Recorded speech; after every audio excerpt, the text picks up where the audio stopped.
At my school, teaching and learning looks like an interactive place where students are being challenged by various means of different instructional methods. We are really big on standard-based classrooms, making sure that whatever the learning tasks that students are assigned to is aligned to the content and rigor level of the standard.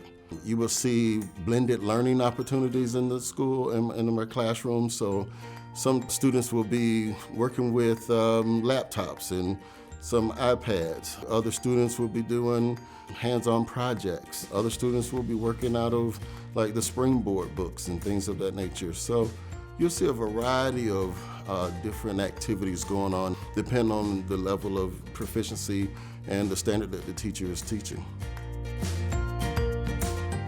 We have many veteran teachers who had first not even standards to teach to, and then the state provided them with standards, and then our district adopted a reading and writing curriculum as well as a math curriculum within just a couple years of one another.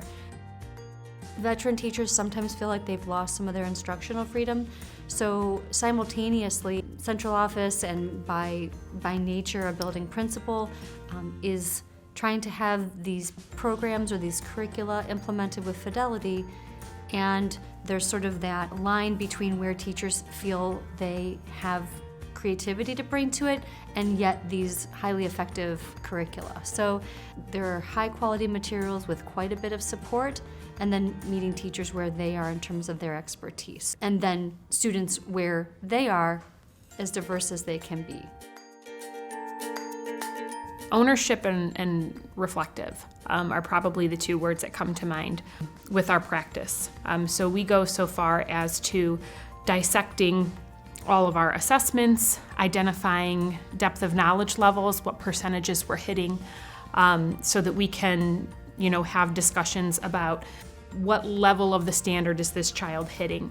And the teachers really do a great job as far as providing feedback to one another, providing feedback to me, but it is just a persistent focus on research-based strategies. So some different areas that we look at here. One of them is innovation. So we have a fabrication lab here.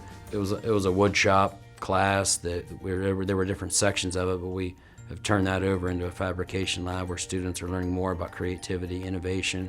They're creating projects. It has a graphics sign lab inside the fabrication lab. When it comes to teaching, differentiation is a great example. We want our teachers to differentiate, and so when we look at evaluations and observations, we constantly have conversations with them and share resources with them when it comes to differentiation. So that relates to our RTI model, responding to intervention, and so we try to kind of marry those things together when it comes to differentiation and RTI. So we're able to address all our students and not just some of the students' needs. If a child comes in, or a scholar, I should say, comes in and they're reading at a lower level, do we meet them at that low level and then bring them up?